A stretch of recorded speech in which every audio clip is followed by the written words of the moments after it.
ABP news, सर्वसामान्य जनतेचं खुलं व्यासपीठ। मुरबाड तालुक्यातील सिरळगाव जवळील नेवाळपाडा येथे असलेल्या 200 वर्ष जुन्या ऐतिहासिक झुंजारराव वाड्याला आज दुपारी 3:30च्या सुमारास भीषण आग लागली।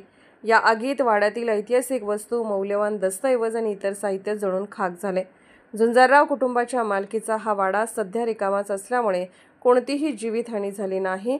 मात्र इतिहासाचा साक्षीदार असलेला हा वाडा आगीत संपूर्णतः नष्ट झाला। मुरबाड येथील महाराष्ट्र औद्योगिक विकास महामंडळाच्या अग्निशमन दलाच्या जवानांनी आग आटोक्यात आणण्यासाठी शर्थीचे प्रयत्न केले। अद्याप आगीचे कारण मात्र समजू शकलेले नाही। मात्र जंगलातील वणव्यामुळे ही आग लागल्याची शक्यता व्यक्त केली जात आहे।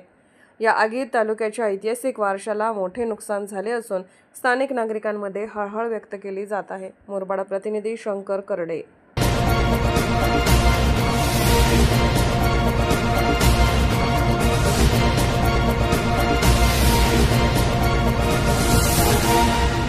एबीपी न्यूज, सर्वसामान्य जनतेचं खुलं व्यासपीठ।